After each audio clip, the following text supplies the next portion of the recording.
Hey y'all, welcome back. I just wanted to talk about some questions that I got from somebody on TikTok. They were asking me about shipping my Kindle inserts that I sell on TikTok shop. The person asked me, can you do a video on what materials are needed for shipping, how the shipping label machine work, and how do you know the size to create for the inserts? These are some good questions, so let's get into it. The only thing that I use for shipping is, of course, the shipping label, the shipping machine, and then also I use this and this. These are rigid mailers that I got off of Amazon. All this stuff that I'm talking about is going to be linked in my description box if you are interested in getting it. Make sure you click that link so I can get a commission. These are called self-sealing bags. People use these for candy, cell phone, whatever. That's just the description that they had. These are 6x9. And then these came with 200 pieces. These are 7.5 by 9. The reason that I really like these is because all my Kindle inserts so far, all the orders that I've gotten have fit into these. From this size to this size, even to the Kindle Oasis. The Kindle Oasis is the largest Kindle insert that I've had to make so far. And it fit in here.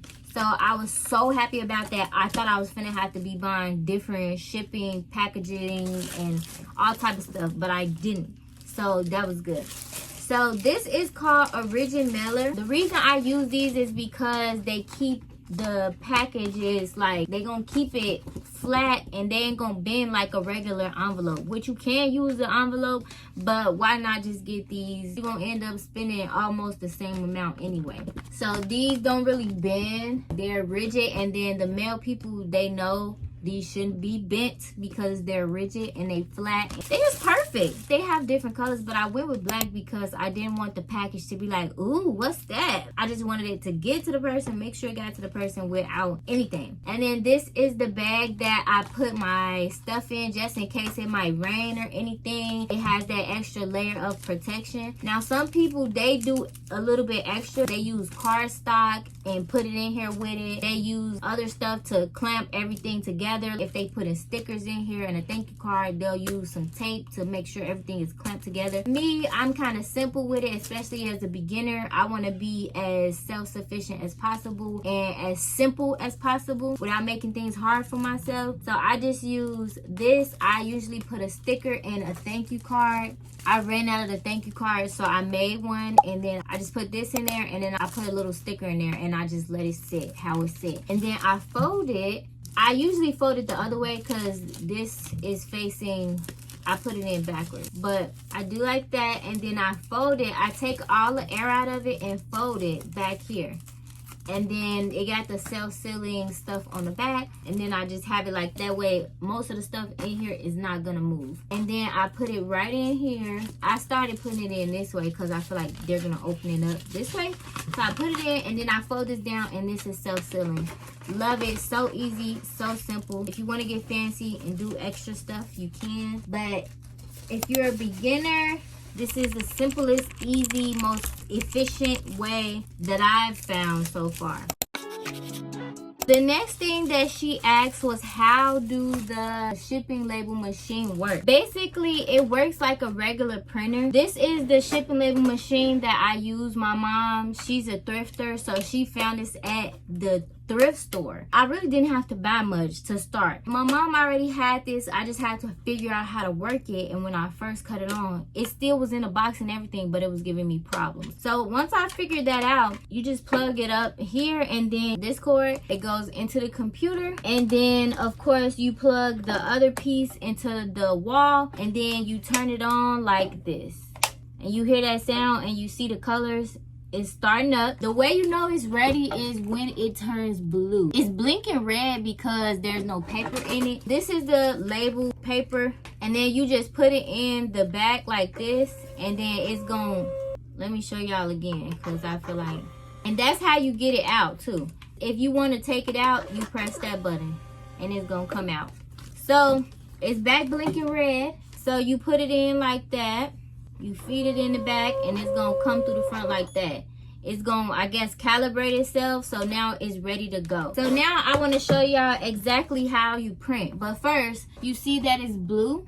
Can y'all see that? It's blue right there. So that means it's ready to print. For printing, I'm in Google Docs right now. We just gonna use this for an example. And then we're gonna go here, file, and then you're gonna go to print right there, and then it's gonna load up, and you see the destination. This is the name of the shipping label printer. You want to make sure that this matches the printer that you have. And then I'm gonna go here, press print. It's gonna load up.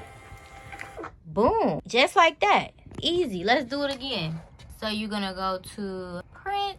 You print it just like you print a regular piece of paper. Make sure you got the right printer there, and then you press print, and it print.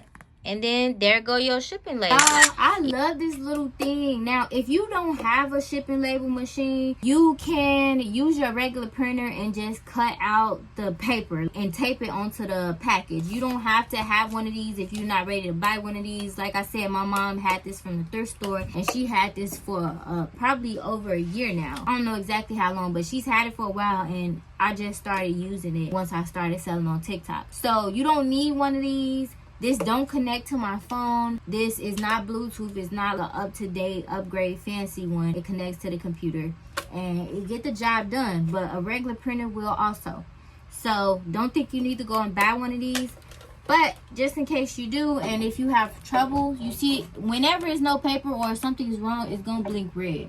You see this on the side. The more fancier ones probably don't work like this, but these buttons on the side, they open it just in case it's a problem on the inside. This is the printer head where you can clean it with alcohol if anything is wrong. That's what I had to do when I first opened it because it was giving me trouble. And this is just the inside. If any paper gets stuck or anything, it's very easy, very self-explanatory, very beginner friendly. It's just very simple. So we're gonna cut it off and we're gonna unplug it so I can put everything back in its rightful spot. But that's how you do that. And then she had one more question that I wanted to answer with y'all.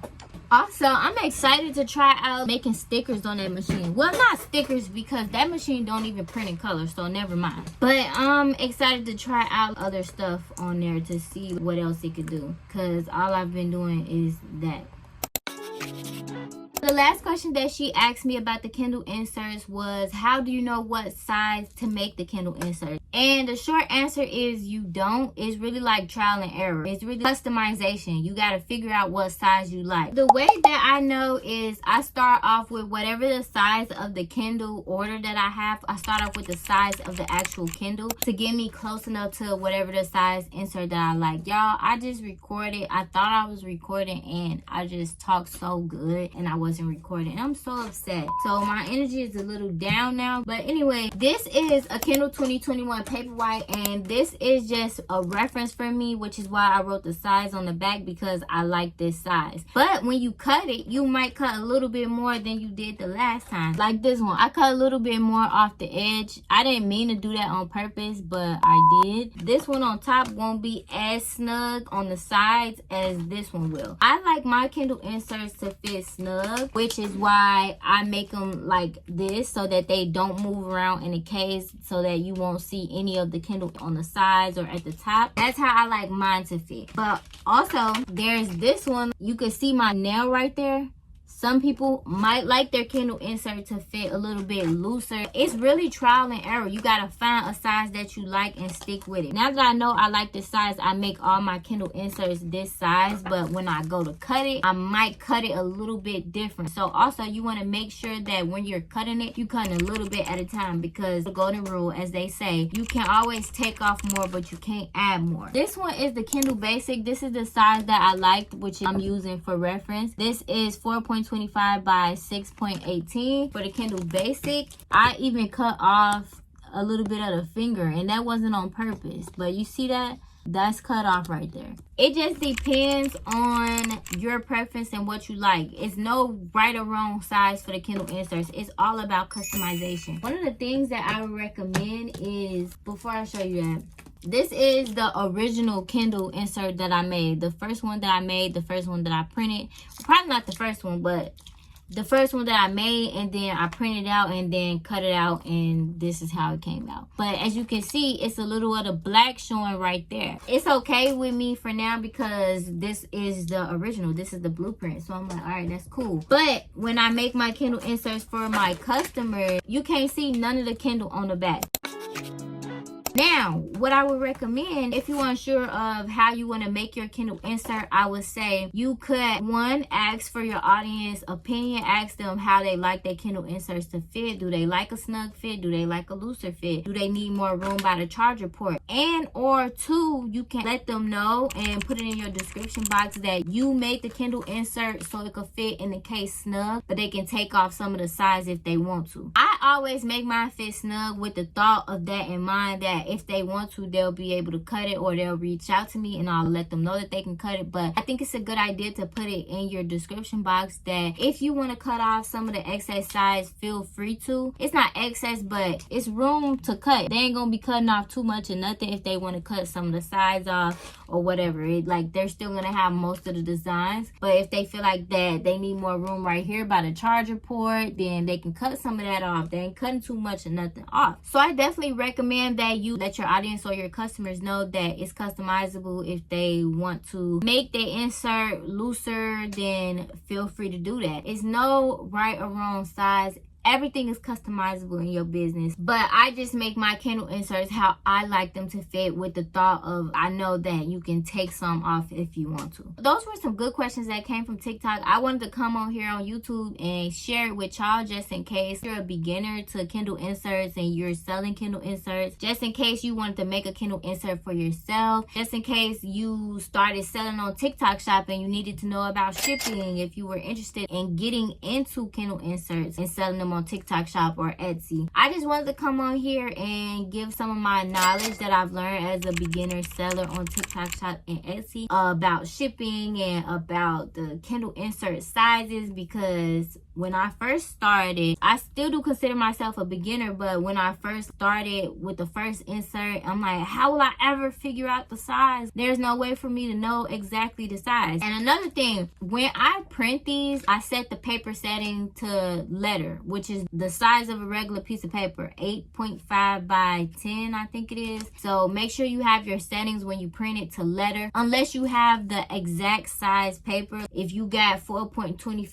by 6.18-inch paper, then you can print it out with those settings. But I don't have that size paper, so I just want to make sure all my sizing is correct. So I do consistent sizing. The design itself is 4.25 by 6.18, but that is on a regular piece of paper that I'm going to be cutting it out from. So that's another little tip that she didn't ask, but that's another little tip just for the newbies and the beginners. If you're interested in making Kindle inserts and you don't exactly know the sizing, if you have more questions about that, let me know. Feel free to ask in the comments and I'll make a video. Be specific with your questions so I can answer it to a T, so I can make sure that I break everything down for you, because I'm a real specific person. I need the specific answer myself. So that's all I have for this video. If you're interested in any of the things that I showed or mentioned in this video, everything is gonna be in my description box for you to be able to purchase from Amazon. If you want the shipping stuff, if you want anything that I mentioned in this video, it's gonna be in my description box. Click that link so I can get my commission. Also, if you're interested in purchasing one of my Kindle inserts from my TikTok shop or my Etsy shop, those links are also in my description. And thank you for watching. I'll see you in the next one.